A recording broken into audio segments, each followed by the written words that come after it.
할렐루야, 성경 통독 129일째입니다. 오늘은 잠언 17장에서 20장까지 살펴보도록 하겠습니다. 잠언 17장에서 20장까지는 계속 솔로몬의 짧은 격언들이 이어지고 있습니다. 그래서 우리가 전체 구조를 살피거나 내용의 흐름을 설명한 그런 내용은 별로 없습니다. 그런데 그냥 짧은 구조를 보면서 요 내용들은 나의 그런 그 마음에 잘 적용이 된다. 내 생활과 연관이 있다. 이런 내용들을 재미있게 정리하면서 말씀을 묵상하면 좋겠습니다. 잠언 17장에 보면 1절에 마른 빵 한 조각을 먹으며 화목하게 지내는 것이 진수성찬을 가득히 차린 집에서 다투며 사는 것보다 낫다.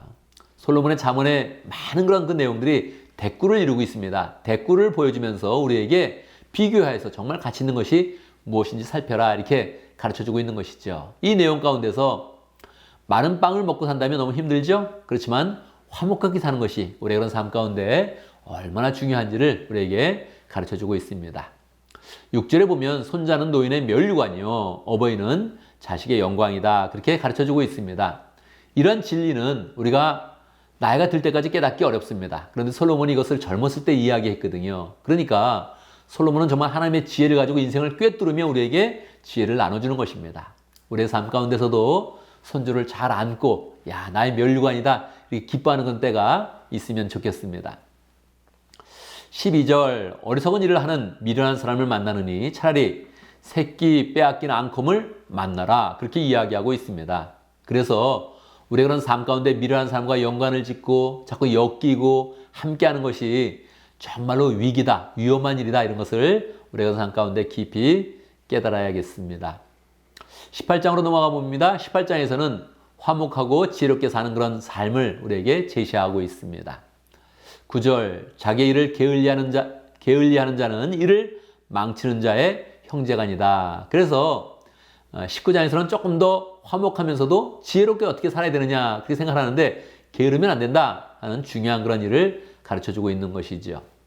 19절 노엽게 한 친척과 가까워지기는 견고한 성을 함락시키는 것보다 어려우니 그 다툼은 마치 꺾이지 않는 성문의 빗장과도 같다. 그렇게 이야기하고 있습니다. 그래서 우리가 친척과 의를 지는 경우가 많거든요. 의를 저버리는 그런 경우가 많은데 왜 그럴까요? 처음부터 기대를 많이 하기 때문에 그렇습니다. 친척인데 이 정도는 도와줘야 된다 하면서 기대를 하는 거죠. 근데 그 기대에 못 미치니까 서로 상처가 받는 일이 많은데 이걸 미리 알아서 친척의 이런 그 마음들을 잘 풀어주고 또 서로 의를 저버리지 않도록 그렇게 잘 관리하는 그런 삶을 살아야겠습니다. 21절 죽고 사는 것이 혀의 힘에 달렸으니 혀를 잘 쓴 사람은 그 열매를 먹는다. 우리가 알고 있는 그런 내용이죠. 그런데도 우리가 자꾸 실수를 하니까 이것은 하나님의 말씀으로 잘 우리가 받아야겠습니다. 죽고 사는 것이다. 혀의 힘은 죽고 사는 그런 결과를 나타낸다. 이렇게 생각해서 우리가 말하는 것 조금 더 자꾸 늘 새롭게 마음에 새겨야겠습니다. 23절 아내를 맞이한 사람은 여자 입장에서 보면 남편이죠. 남편을 맞이한 사람은 복을 찾은 사람이요 주님으로부터 은총을 받은 사람이다. 현대인의 그런 삶 가운데 결혼이 자꾸 늦어지니까 우리가 더 이런 일을 더 깊이 생각해 봐야겠습니다. 그래 내가 좋은 그런 배우자를 잘 만나서 주님께 은총을 받은 사람이 돼야 되지 이렇게 생각을 하면 좋겠습니다. 이미 만난 분들은 더 의미를 가지고 배우자를 잘 대하고 행복을 누리면 좋겠습니다. 19장에서는 참고 사는 것, 떳떳이 사는 그런 삶을 강조하고 있습니다. 4절 재물은 친구를 많이 모이나 궁핍하면 친구도 떠난다. 이거 앞부분에서도 나왔었죠? 그래서 계속 잠언에서는 재물에 대해서 성실히 일하고 잘 모아서 친구도 사귀고 우리가 밝게 살아야 된다. 이런 것을 강조하고 있죠. 11절 노하기를 더디하는 것은 사람의 슬기요 허물을 덮어주는 것은 그의 영광이다. 그렇게 이야기하고 있습니다. 우리도 한국 사람 중에는 욱한 사람이 많은데요. 노하기를 정말로 천천히 해야 된다. 이거를 잘 생각해야겠습니다. 17절은 영적인 의미를 담고 있지요. 가난한 사람에게 은혜를 베푸는 것은 주님께 구워드리는 것이니 주님께서 그 선행을 넉넉하게 갚아주신다. 우리가 믿음으로 받아야겠습니다. 다른 사람을 돕는 거 쉽지 않은데 우리가 가난한 사람을 자꾸 베풀어주면서 이거 하나님 내가 하나님께 구워드리는 것입니다. 이렇게 마음 먹으면 얼마나 떳떳한 그런 그 마음이 들겠습니까? 기쁨으로 선행을 베풀고 하나님께서 갚아주는 은혜를 우리의 삶 속에서 체험을 해야겠습니다. 18절 내 아들을 훈계하여라 그래야 희망이 있다. 그러나 그를 죽일 생각은 품지 말아야 된다. 웬일입니까? 자녀를 죽일 그런 마음을 가집니까? 그렇습니다. 자녀를 야단칠 때 욱하는 그런 마음에 죽일 마음까지 사람은 갖는다는 것입니다. 정말 죽이려고 그러지는 않겠죠.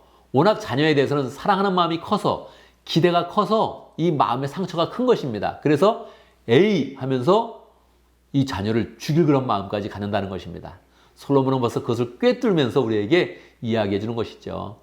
자녀에게 늘 희망이 있는 것이어서 우리가 희망을 걸고 있는데 그 희망대로 잘 이루어지지 않는 것입니다. 그래서 자꾸 우리의 마음이 상하면서 그렇게 자녀를 막 야단칠 때 노를 많이 바란다는 것이죠. 그래서 이런 자문의 말씀을 잘 기억하면서 그래 내가 자녀에게 희망을 걸어야지 이런 마음을 가져야겠습니다. 이 10장 근면한에게 사는 그런 삶에 대해서 우리에게 가르쳐주고 있습니다. 1절 포도주는 거만하게 만들고 독한 술은 사람을 소란스럽게 만든다. 이것에 빠지는 사람은 누구든지 지혜롭지 않다. 한국 사람들 특별히 교회를 안 다니는 사람들 중에서는 술에 넘어지는 사람이 너무나 많죠. 정말로 잘 지혜롭게 잘 받아야 될 그런 내용입니다. 4절 게으른 사람은 제철에 밭을 갈지 않으니 추수 때 거두려고 하여도 거둘 것이 없다. 그렇게 이야기하고 있습니다. 우리 인생을 잘 돌아봐야 되죠. 우리가 부지런히 잘 살고 특별히 젊었을 때 열심히 살고 특별히 낮 동안에 열심히 살고 그래서 늘 무엇을 거두는 그런 사람이 되야겠습니다. 13절 가난하지 않으려면 잠을 좋아하지 말고 먹거리를 풍족히 얻으려면 깨어 있어라. 그래서 여기서 이 10장에서는 근면한 그런 삶을 자꾸 여러 번 강조하고 있습니다. 14절 내용 너무 재밌는 내용인데요. 물건을 고를 때는 나쁘다 하지만 사간 다음에는 잘 샀다고 자랑한다. 이게 솔로몬의 지혜입니다. 솔로몬은 왕이기 때문에 물건을 산 적도 별로 없을 것입니다. 그런데 사람의 심성을 너무 잘한다는 거예요. 살 때는 나쁘다 해서 깎으려고 그런다는 거죠. 사고 나면 다른 사람 앞에서 그것을 또 자랑하고 싶어 한다는 겁니다. 이 솔로몬이 정말 우리의 그 마음과 생활을 잘 알면서 그것을 꿰뚫면서 지금 자문을 전해주고 있는데 우리가 이런 내용들을 우리의 삶 속에 잘 받아들여서 우리의 그런 삶을 또 풍성하게 만들고 하나님이 원하시는 그런 삶 가운데서 열매를 거둬서 행복한 그런 삶을 살면 좋겠습니다. 감사합니다.